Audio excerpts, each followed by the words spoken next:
Kylie, welcome to the podcast. I'm super excited to work with you today. Yeah, thanks, Dan. I'm really excited to be here. So, for people who might not be familiar with you, maybe they haven't seen you on Instagram or anything like that, would you mind filling them in a little bit about who you are and all the stuff that you're doing? Sure. Well, I'm currently working as a sports physical therapist in Bethesda, Maryland.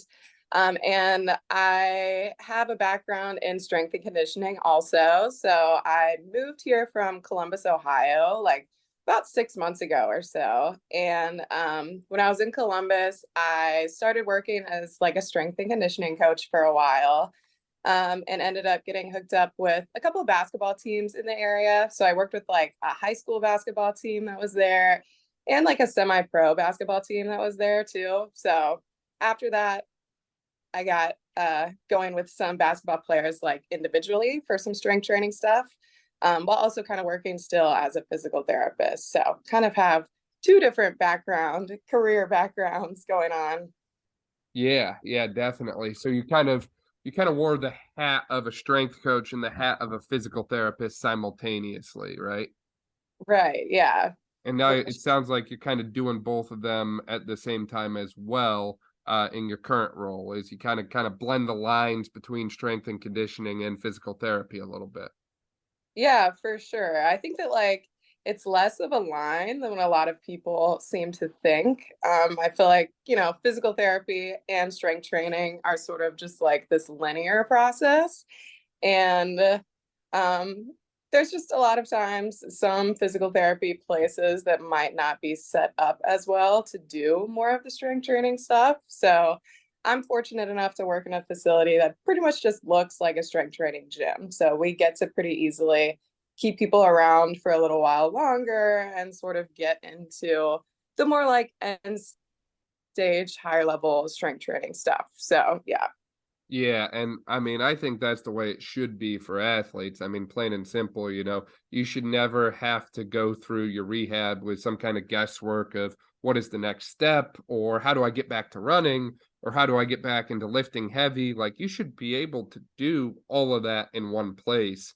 And ultimately, we think about some of the common injuries that you see as a result of sports like basketball, and they can be pretty debilitating, keep you out of the game for a while. So if you don't have the ability to load tissue and get back stronger than you previously were, then you're really doing them a disservice at the end of the day, in my opinion. So with that in mind, you've kind of got the unique blend, as we talked about, of working from a strength coach perspective and a PT perspective, and now wearing both hats simultaneously.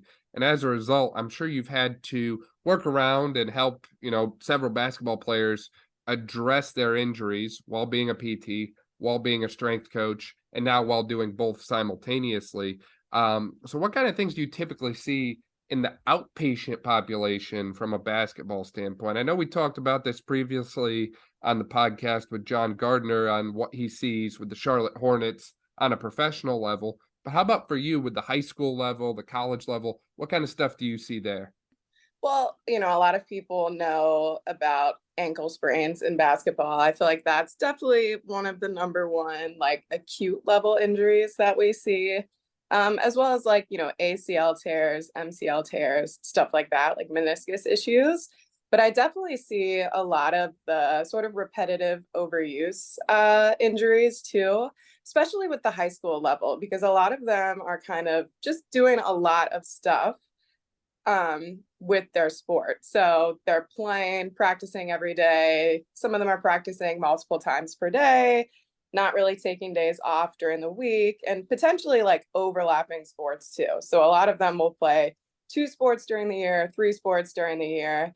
And they just really aren't getting any rest. So a lot of these like repetitive overuse injuries tend to trickle in when they're sort of in that situation. So I would say I definitely see a lot of like patellofemoral pain, so pain like right at the front of the knee, and then a lot of Achilles tendonitis too are the two big ones. So the occasional like shoulder rotator cuff issue, but mostly the lower extremity stuff with these basketball players. So mostly lower extremity, and outside of ankle sprain, mostly tendinopathy type things related to overuse and just lack of ability to manage load, or is it not a load management thing, and is it more of like a under recovery monster? I mean, do you see people who aren't sleeping, not eating, that sort of thing, or Yeah, I think it's unfortunately a combination of all of those things. A lot of times I'll ask my athletes, like, what time did you go to sleep last night? And, on a school night, they're going to bed at like 2, 3 o'clock in the morning,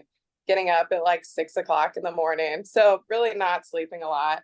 Some of them have gotten better with water and things like that, but definitely the dehydration, the nutrition aspect of it, there's just not a lot of like education amongst the young groups of people on how many calories they need to eat during the day and sort of like how to sustain themselves. So I would say like that combined with the underloading of the strength training stuff and the overloading of the sport specific stuff is getting them from multiple angles, I would say.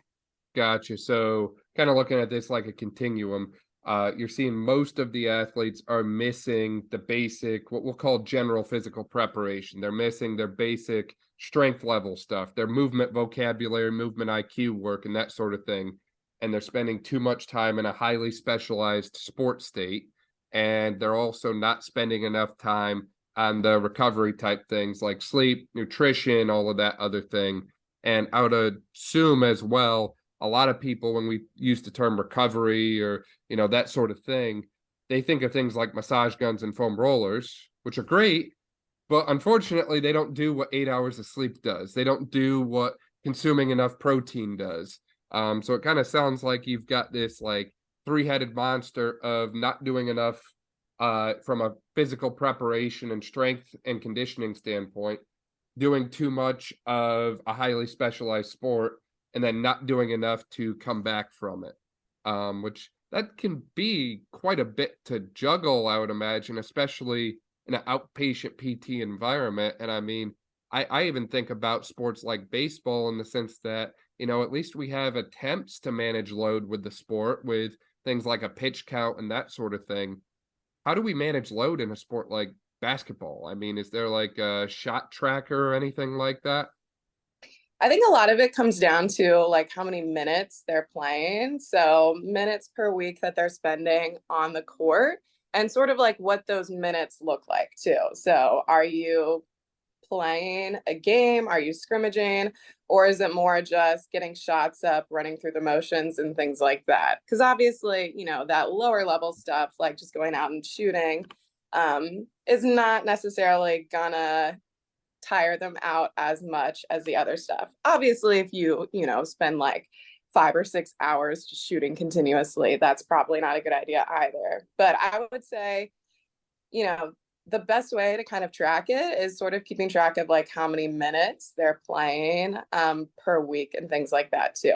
But also just kind of tracking like how many off days they're taking. So a lot of times these kids, especially, once AAU season starts up, they'll be playing like 2 or 3 games, if not up to 4 games on the weekend. And this is happening like, Friday, Saturday, Sunday. We're playing multiple games, not much rest break in between. Sometimes your games are like 10 minutes apart and you got to be ready to jump straight into the next one. So it's just a lot of like minutes that they're getting on the court without much rest in between.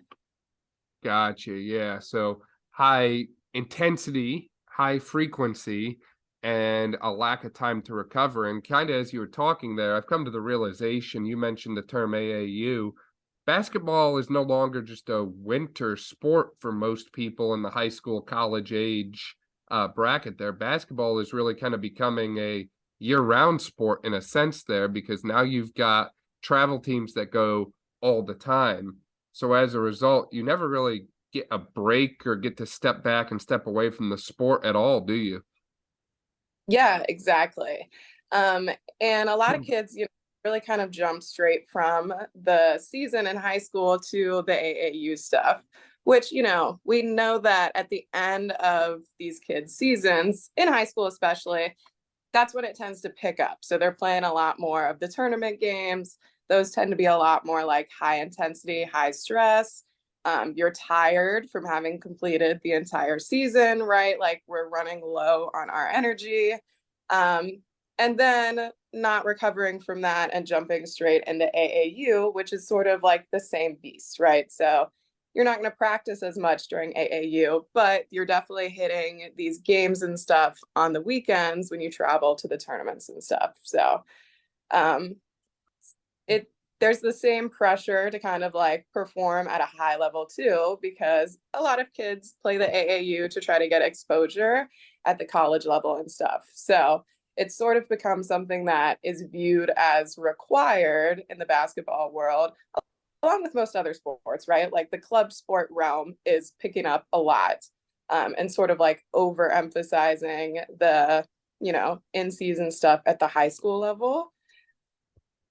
Yeah, yeah, no, definitely. And, I think you hit the nail on the head with that. And one of the things I found is you have these individuals playing club sports and travel sports and that sort of thing, and then individuals playing school sports. And a lot of times those coaches are not the same. And a lot of times those coaches don't communicate with each other at all. So, you might have someone who does a certain warm up routine with their school coach or a certain thing with their school coach, and then they go to AAU and do something completely different or something like that. And there's just this lack of a common communication and lack of a common ground between what we're doing from a coaching standpoint and how these athletes are preparing to play the same exact sport. And, I think that lack of common language, and even taking a step further, the lack of individualization from a warm-up standpoint is ultimately a bit of a disservice as well. As how often do we watch athletes warm up, not just in basketball, but in any sport, and they start doing this, flow of stretches and that sort of thing. And it's like, I look at some of the female athletes I've treated, including basketball players, and I just look at some of the joint laxity and hypermobility that they display. And I just kind of think to myself, do we really want to stretch those and increase the amount of range of motion before a high impact activity like basketball? And then we wonder why we see something like an ankle sprain or why we see something like a tendinopathy, where, thinking about the ankle sprain especially, we're looking at a moment of instability where our muscles can't hold it, so our ligaments kick in. And it's like, maybe those 3 or 4 minutes of ankle stretching that we did and ankle, range of motion stuff to warm up for a sport that's high impact in nature should have been replaced with something more stability focused or stabilization focused. Or maybe we should have given that athlete a more individualized warm up than just, everyone gets the same thing. Because as I'm sure you've seen from both a strength side of things and a PT side of things, every athlete presents slightly differently. No one's exactly the same as the other, even if they've had the same injuries. Yeah, for sure. It's definitely common to see a lot of the people, on the sidelines before a game, sort of with a stretch band, doing some stretches or foam rolling or using that massage gun that we had kind of talked about earlier. And I definitely don't think that those things are going to be the thing to get them ready to play. Some of it too is, if you're used to foam rolling before a game, if that sort of relaxes you and is a part of your routine, then cool, we can keep that in your program. But like what you said, let's add in some more specific stuff to get, all these other things going. And I tell that to my athletes that I work with, from a physical therapy standpoint. Okay, we know that, you've had this ankle sprain. We need to do some stuff to get your ankle warmed up. So do these exercises, like try to squeeze them in before your game. The trick with it is that it has to be like accessible and portable, right? So like they can't necessarily, bring like little dumbbells with them or something, but doing something like having them carry some little resistance bands and trying to figure out some exercises to do maybe with the resistance bands is definitely a good thing too. But yeah, it definitely tends to be just the nature of, especially AAU. Like if you go to an AAU tournament, it tends to be very crowded. There's lots of people. Obviously, there's a ton of teams and there's only so many basketball courts. So people are, waiting on the side. And a lot of times you see kids kind of just walking up and down the aisles, like trying to warm up in, the walking areas too, which can be a little hairy. So I think doing something that they can, sort of like stay in one spot, do a little like dynamic warm up type thing or some mobility exercises, like active mobility stuff would be good for them to learn how to do. Have you done a lot of event coverage for basketball where you're kind of on the sidelines responding to things as they happen like that? I've not done any of that. Okay. All right. I was going to ask you what you kind of see acutely there. But as we're talking here, we kind of hit the warm up point. We kind of talked a little bit about some of the things you see. So in addition to proper warm up, what all do you do? Like, say someone comes into you with a tendinopathy type presentation. I don't care if it's a patellar tendinopathy or an Achilles tendinopathy. What kind of things are you looking at? Because, I hear people talk about eccentrics all the time and time under tension all the time.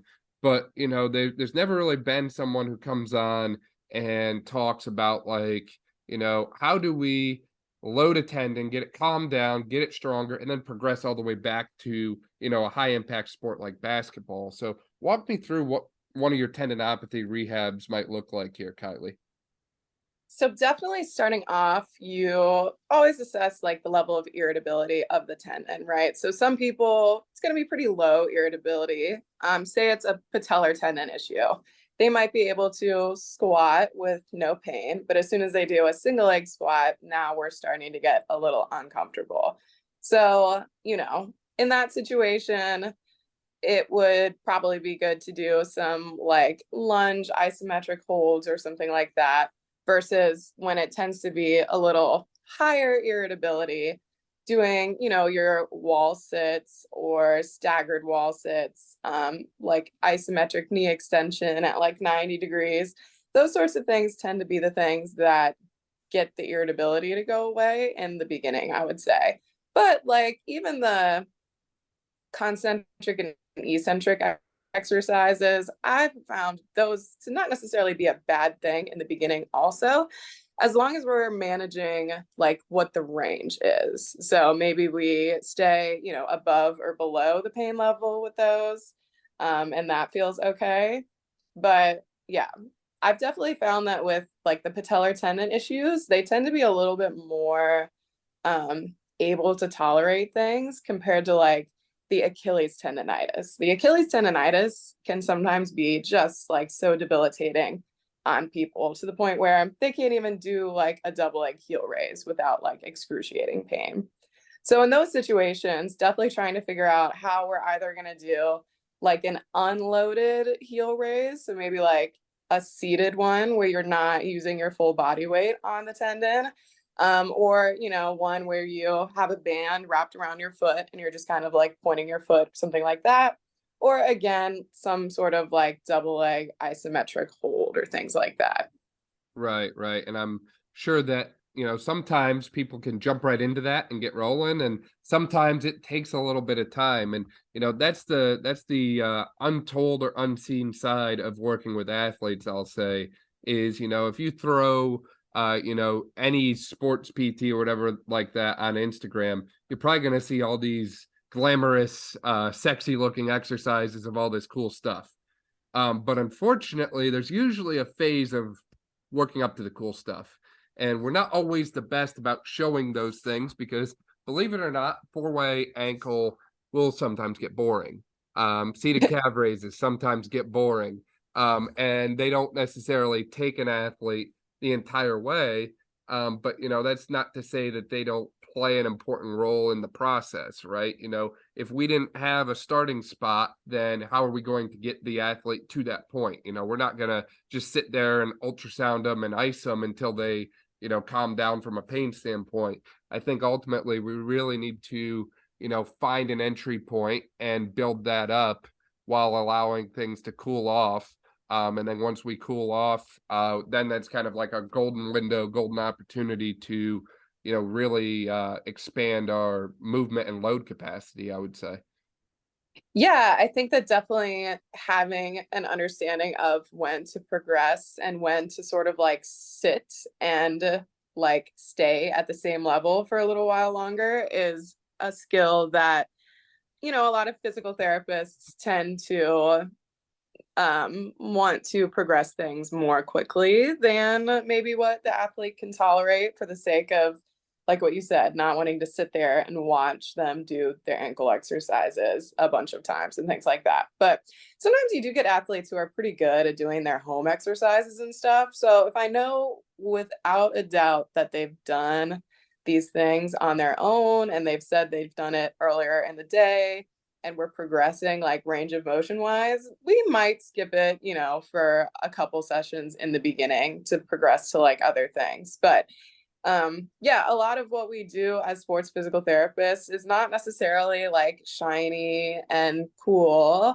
It's just a lot of like building the foundations back and making sure that we do a really good job at, getting the low hanging fruit, so to speak. So whatever is not working, let's really hit that until it's working again. And then we can start to progress back to, our maybe slightly more fancy exercises that people like to be doing anyways.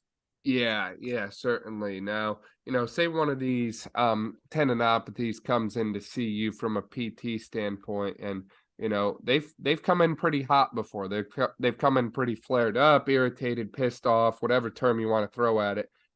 What do you kind of look to do to calm them down a little bit as far as a pain control standpoint? Is there a certain kind of thing that you like to go to kind of help calm it down and get to that process of progressive loading quicker, or what kind of things are you looking at to help from kind of like that pain management standpoint?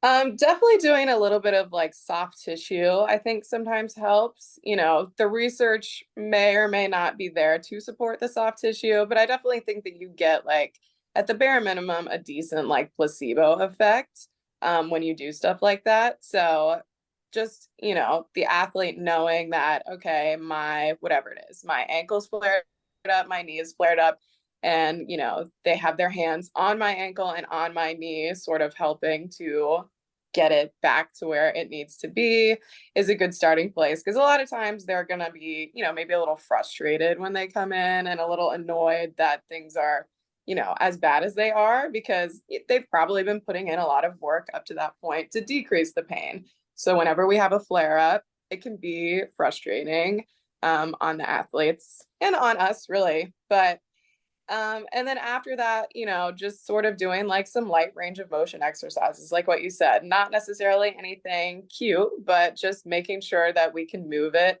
how we need to move it. And then again, just really hitting the isometrics. So I feel like anytime that there is a huge flare up or something like that, the isometrics tend to leave them feeling a little bit better than the eccentric concentric, because you're still getting, a little bit of blood flowing to the muscle. You're still using the muscle a little bit, but we're just kind of not using it to the point where we're trying to like, cause hypertrophy or things like that. We're just trying to calm the pain down a bit.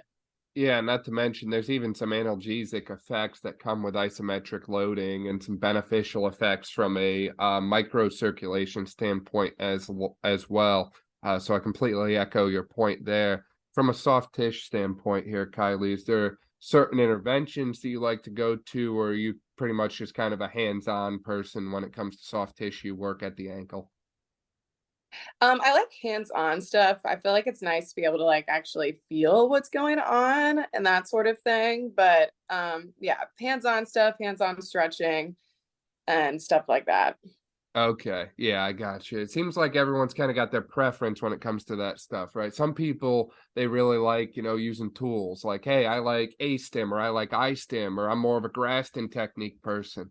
So it's always kind of interesting for me to hear what other people are using, because it seems like a lot of different people use a lot of different techniques when it comes to this sort of thing. So we kind of talked about that initial phase. We're really focusing on the Achilles at this point, but I'd imagine similar stuff at the knee, right? We do a little soft tissue work to keep it calmed down and hopefully feeling a little bit better. We ISO load with intolerance, whether that's open chain or closed chain, and we make sure that the range of motion sticks around. And oddly enough, typically when I've seen patellar tendinopathy type stuff, or I'll even throw PFPS in there, I almost never see, or very rarely see, the knee range of motion being the issue. The knee usually has decent flexion extension range of motion, However, I would say that usually I see some limitations down at the foot and ankle, or occasionally up at the hip as well. Especially in the more of the male athletes than the female athletes. Do you typically see something similar there when you're working with athletes who are presenting with like that patellar type stuff in basketball? Oh yeah, for sure. I feel like the majority of basketball players that I worked with tend to lack, a decent amount of hip flexion, hip internal rotation, a little bit of external rotation, but those are usually like the main two that just are not moving very well. Hamstrings are sometimes kind of tight too. But yeah, and occasionally you'll get, all types of foot appearances. So some of them might have pretty flat feet. Some of them might have, a pretty good lack of like the closed chain dorsiflexion, which obviously for high level athletes, that can be a pretty serious issue because if you can't get your knee over your toes very effectively, you're going to start, angering some other spots and potentially your knee or even your hip or your low back might be at risk because of those things. But Yeah, I was gonna say if you've watched basketball players play, I mean, how often do you see people go with like we'll call it a knee dominant strategy where that knee moves forward quite a bit versus the hip dominant strategy? And do you see any kind of correlation between how they play and what you see them for in the clinic at all? oh yeah, definitely. I would say the majority of basketball players tend to be like fairly quad dominant. And they tend to have obviously very long femurs too. So sort of like the leg length differences in basketball players versus some other athletes, I think can contribute to some of that knee pain that you're seeing too, right? Like it's a very long limb that you have to have control of. And there's lots of like external factors happening around this like longer lever arm. So sometimes it can make it more difficult for them to move and produce forces. And it just makes it even more important for them to do strength training and stuff to kind of like learn to gain control of their limbs and that sort of thing.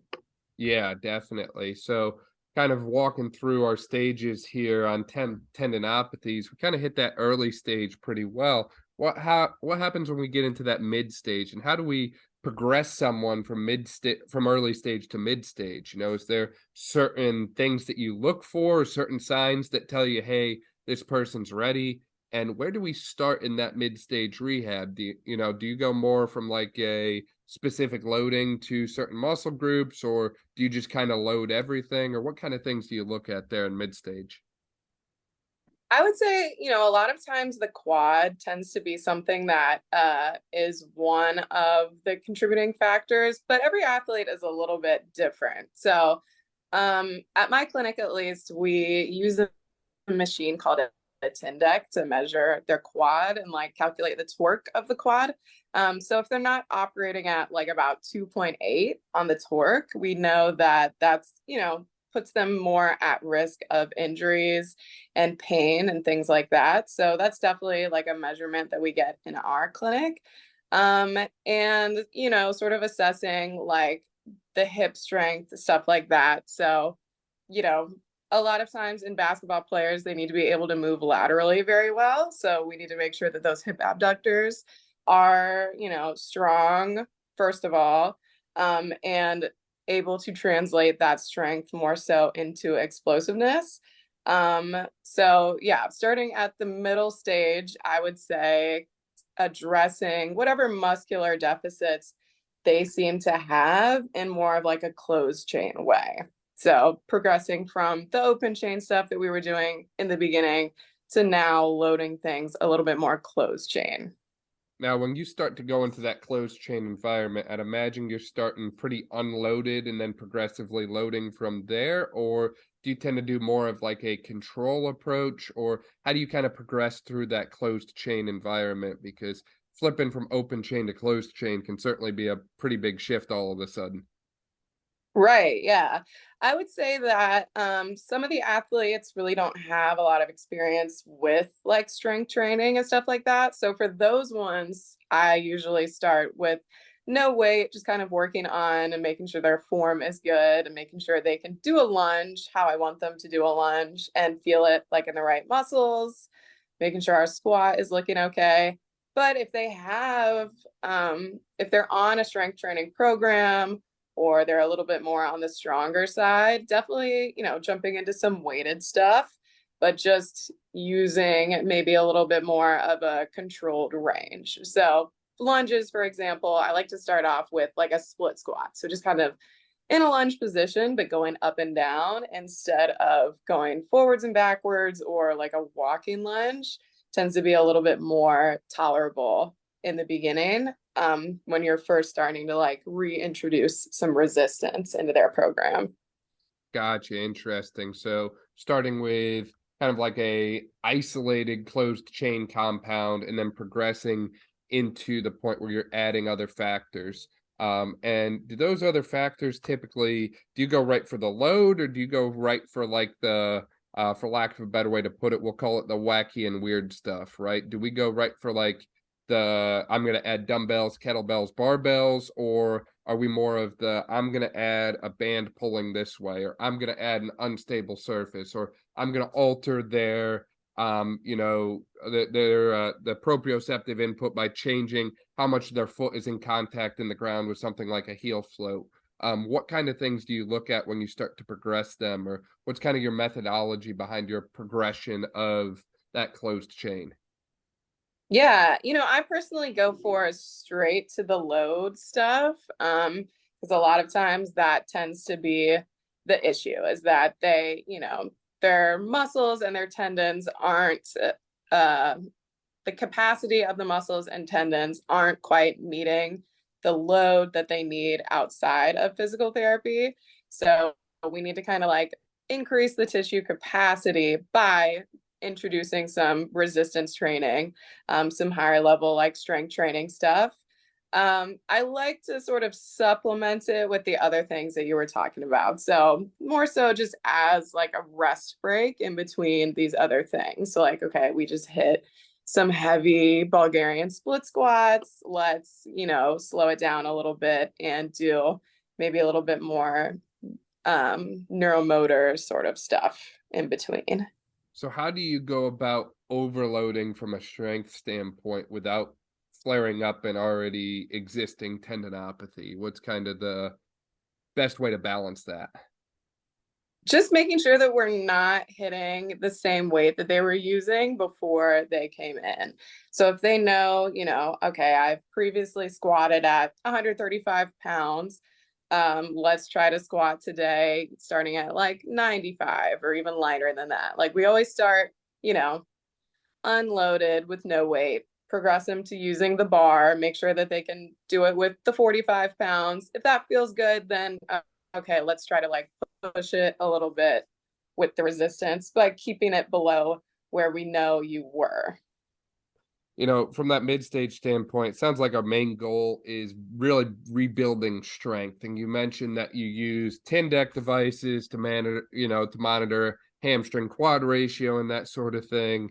You kind of start to build things back up from an overload standpoint, and we start to introduce some various elements of overall movement control and motor control through the pattern. And during that time, we're really closely monitoring, the matter of we need to make sure things stay calmed down. We don't want to flare them up again.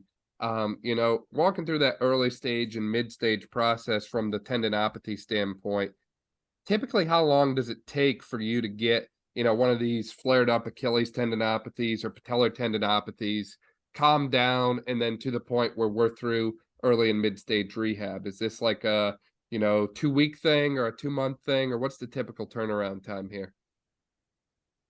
If they're not resting from their sport and sort of still going like full blow, which sometimes athletes choose to do that, simply because, maybe they think that they need to be continuing to do all of that, to get offers from colleges, or maybe it's an important season they have coming up.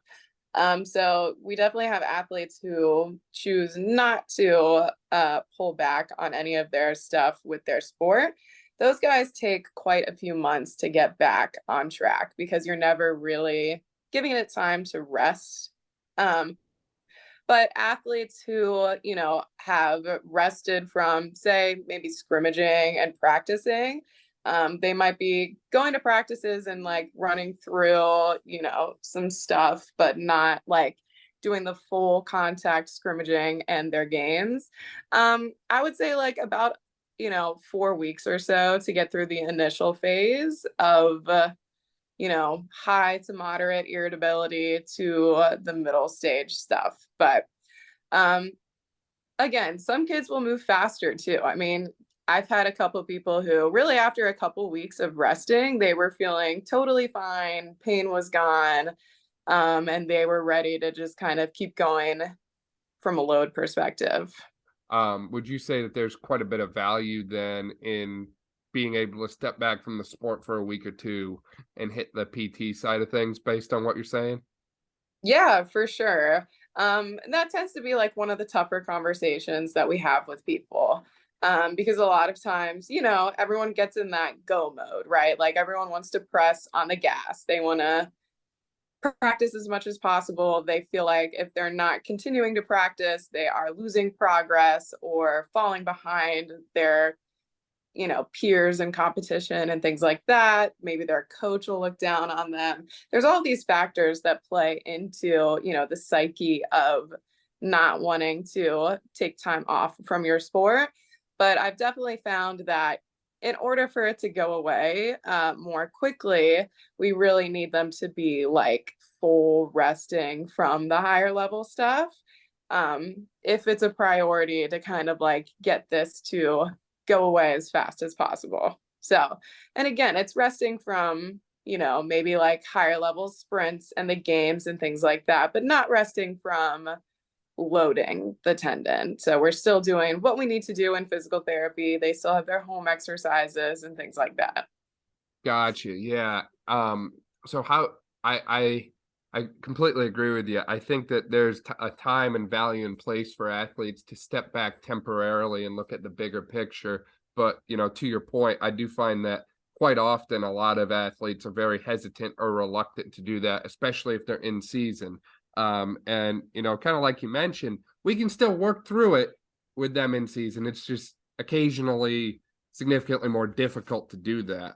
Now, kind of hitting, we talked about a lot of different PT considerations up until mid stage, but you've worked with a lot of these athletes as a strength coach as well. So how do you kind of connect what you've done from a strength and conditioning standpoint to the PT side, right? Obviously, we've hit the overload principle, but what other things do you see more on the strength and conditioning side during this process than just wearing the PT hat alone?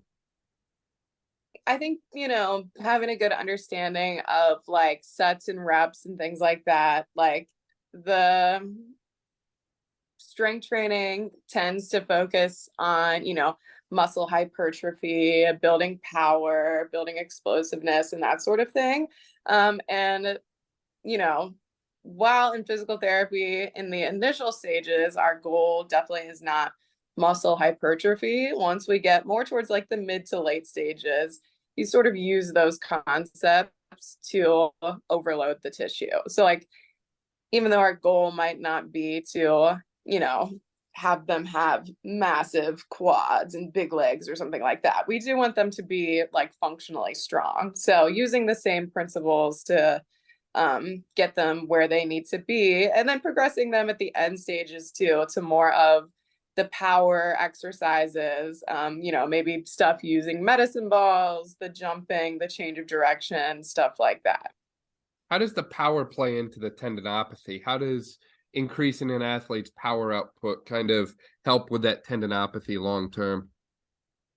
Yeah, I mean, being able to produce power is something that you use during your games and things like that. So it falls into the bucket of like higher level stuff, right? Along with change of direction, jumping, and that sort of thing.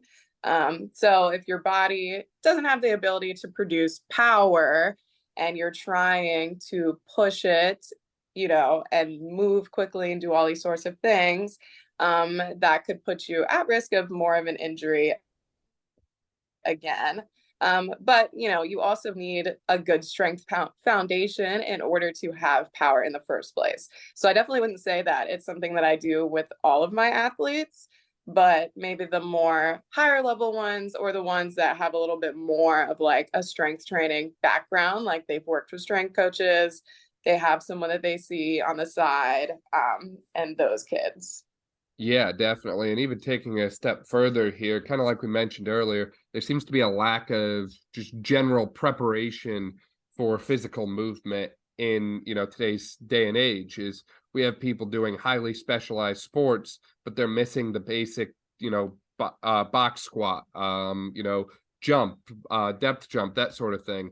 And I think that the more you can expose someone to different training stimuli, especially those that match the demands of the sport, the better off they're going to be when they do return and go back. And, as you mentioned a few times there, basketball is a very fast paced sport, and it involves a lot of jumping, a lot of lateral movements, and a lot of quick, short sprints. And when we think about the ways we typically train power development, we typically look at jumping or hopping variations. We typically look at some kind of fast, explosive, quick movements, right?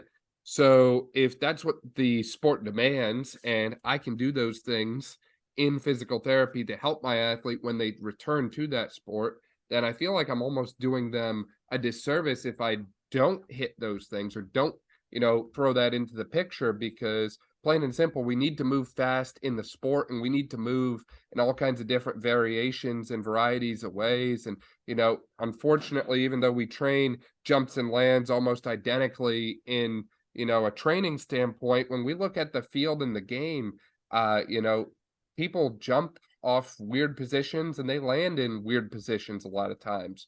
So ultimately, if we don't prepare them for it, then how do we know they're going to be successful? And I think that's really where we kind of come into with a late stage of rehab is, ultimately our work isn't done just because the pain subsided. Our work isn't done just because, this is a stronger tendon than when we first got it, or they're stronger from a muscular standpoint than when we first saw them. Is ultimately our goal should be, look, we need to build this thing up so good that I don't ever want them to come back for the same issue again. Can we get ahead of things and kind of break the chronic nature that we see with so many of these tendinopathies? Yeah, and I think even just what you said answers the question of how does strength conditioning play a role in physical therapy, right? Like it's going above and beyond to address more than just like the minimal level of stuff, to then make sure that they don't re-injure themselves because of a similar issue or on the same, lower extremity. But yeah, even just doing something as simple as like single leg strengthening or single leg jumps and landing can make a huge difference in an athlete's injury prevention bucket and sort of managing aches and pains and stuff like that too. So there's a lot of like typical strength training programs where they stick to more the double leg stuff. So deadlifts, squatting, they might be doing the power stuff like cleans and things like that, but not always a ton of the single leg strengthening. So I think that having that be a huge emphasis in physical therapy is something that is a difference maker in the athletes in terms of preventing additional further injuries and aches and pains. Yeah, no, seriously. I mean, plain and simple, I don't know who came up with the term, but most physical therapy that I've seen uses the term prior level of function. And that has to be just our biggest bullcrap phrase I've ever heard, because plain and simple, where they were a month ago or 2 months ago or wherever they were before they came and saw you wasn't good enough to prevent injury. So why are we going to get them back to that point? Why are we not going to exceed and move beyond that point so that they don't come back and see us again? I mean, plain and simple, I would love if we got to a point where I never had to rehab another ACL tear because they just don't happen. I'd love to get to the point where I never have to rehab another Achilles rupture because, no one ever develops chronic tendinopathy and the tendon doesn't go through changes and that sort of thing. But unfortunately, we've just been caught in the cycle of just get them back to where they were. So really, I think it takes outpatient clinics and outpatient clinicians such as yourself who are willing to look at things and say, look, where you were before wasn't good enough. We need to move beyond that and exceed that point. And I don't quite understand why as a profession we've just kind of settled for where we were before and not where we need to be, which is beyond that. And that's unfortunately one of those hypothetical, no good answer questions. It's just kind of food for thought. On the plyo side as well, there, Kylie, what kind of variations do you like to work on with the athletes that you're working with in that end stage phase? Because plyo is kind of a general catch-all kind of term for anything from jumping to landing to force absorption. So what kind of things do you like to work on, or are there any kind of specific unique variations that you've kind of developed with people to kind of hit that? Yeah, I mean, I think one of the most beneficial types of jumps that I learned, I remember, learning about it during one of my physical therapy internships, even, was just the variations on jumping off one leg, landing on two, or jumping off two legs, landing on one, as kind of the bridge between the double leg to single leg plyometrics. And just doing as many different variations of that as you can is something that I've found lets you really break down the single leg jumps into either the jumping component or the landing component, and sort of hit what you want to hit with that, and get really specific with their form or their technique or things like that, prior to going into like full on single leg jumps. But after they've kind of mastered that, progress to some single leg jumping, I definitely like to do, more like continuous stuff. So maybe like some single leg pogo jumps into like a vertical jump, or maybe like, triple hop, whether it's on one leg or two legs. So some stuff where they have to combine multiple jumps together, in order to sort of mimic like things they do in their sport, where you have to do multiple big movements back to back to get somewhere. Yeah, and I would assume that unless you've played the sport yourself or you watch the sport regularly, it would be kind of difficult to program that phase if you don't know kind of what the sport entails yourself, correct? Oh yeah, for sure. I mean, I feel like understanding, how the movements happen, and, like which direction you need to go. Like, are you rotating this way or are you rotating this way? Yeah, definitely having a good movement understanding of the sport is essential. So, That but a lot of like sports, when I treat people that, play a sport that I didn't play, just asking them like, okay, like what's a movement that you might have to do or something like that, or if you have to move laterally, how would that look? So a lot of times the kids can sort of like give you guidance on things if you don't 100% know what's going on, right? Because it's tough to like sit down and break down every single sport at every single level. So Yeah. Yeah, it definitely is. And we none of us have all the time in the day, unfortunately. I've actually found a lot of benefit myself from even just connecting with the coaches of some of these athletes and kind of saying like, "Hey, what's your practice structure look like? Hey, this kid's a point guard or this kid's a power forward, what kind of things do they need to do to function well in your system?" Because, plain and simple, shooting guard or a small forward or whatever position might have a very different job based on how the coach runs their system, offensively, defensively, whatever. So even just taking it a step further and saying like, look, I'll jump on a 15-minute phone call with the coach. Now I can eliminate my guesswork and I can really get a good understanding of what they have to do from their position. And I guess that kind of leads me into my last point is, how do you kind of program your strength and conditioning stuff based on position? Do you look at a shooting guard differently than a point guard, or a point guard differently than a power forward, or what kind of differences come into play when we start to think about positions? And I'll even say differences in gender. Do you kind of program differently based on a male basketball player or a female basketball player, or are things pretty much identical throughout? oh yeah, I definitely would say there's some pretty big differences, even position to position, right? So like your shooting guard and your point guard, everyone really needs to be quick, right? So quickness, shiftiness, quick on your feet, able to change directions, sort of universal amongst everybody. But I would say, your point guard and your shooting guards, obviously like size wise, everyone looks a little bit different too. So I would say, just doing some general like full body strengthening with them tends to be beneficial. But the forwards tend to be a little bit more like power driven. They need to be able to drive to the basket. They need to be very explosive, and tend to be a little bit bigger too. So sometimes they fall into the category of like, sometimes it's hard to get them doing full weightlifting. Like you're never going to get a guy that's 6'7" to squat all the way down or that sort of thing. So sort of understanding like how their body type plays into what you're going to do and what their form is going to look like when they're lifting. Because basketball players, they definitely tend to look a little different than the other sports, like football, for example.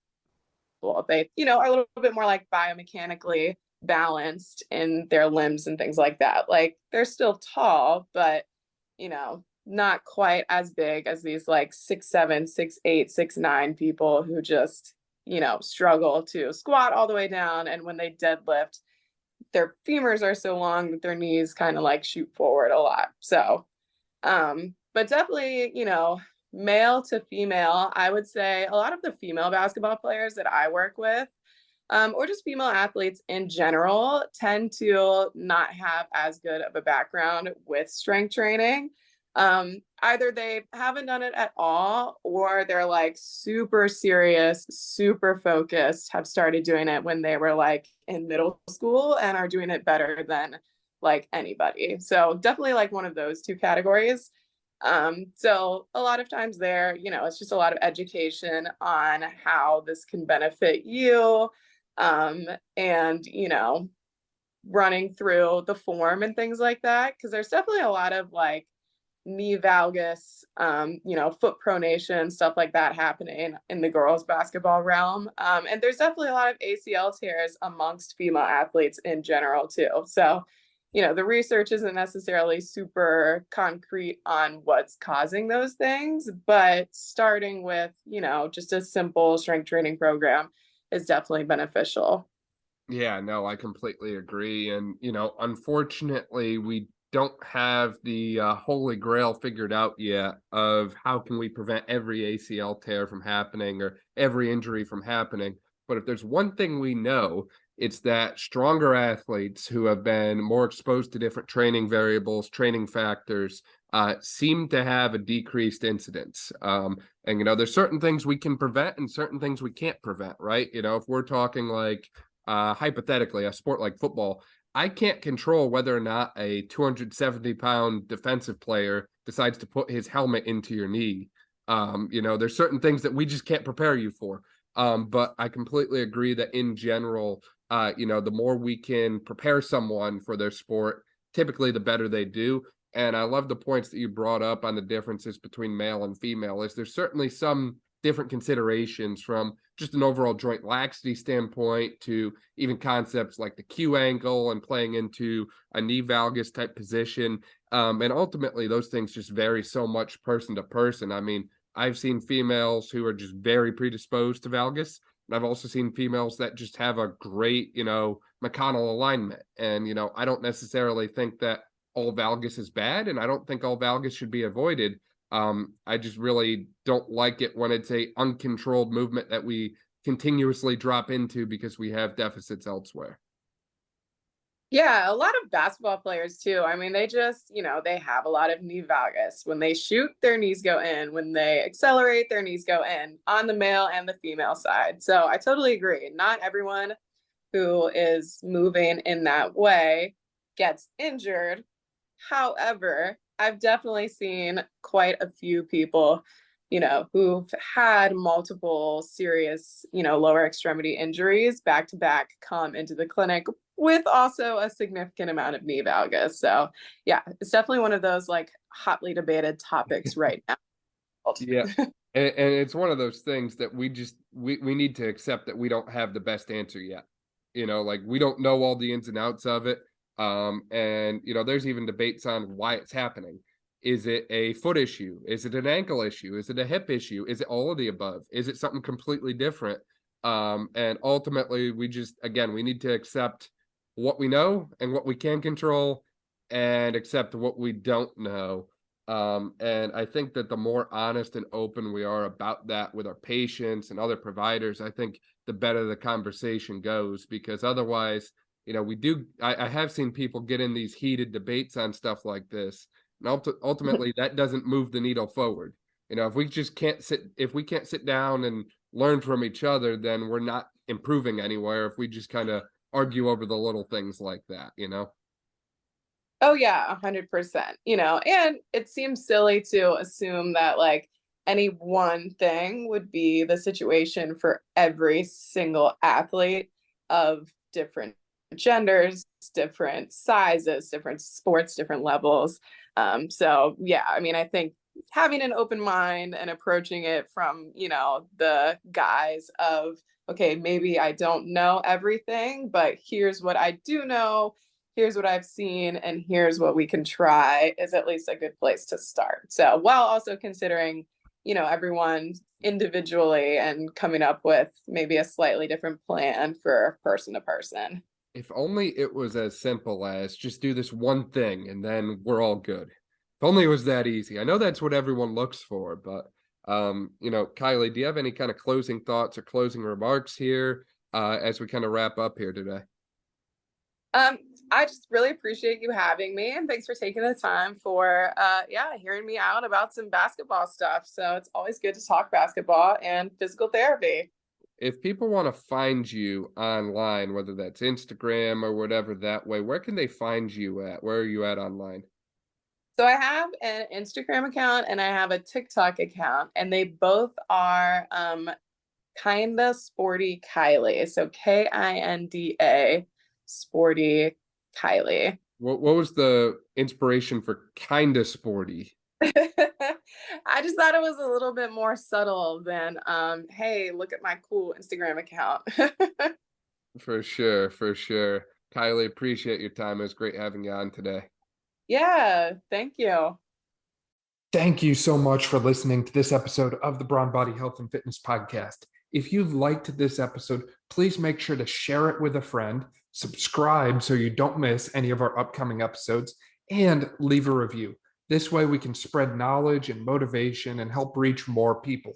Thank you again for listening, and I'll see you next time.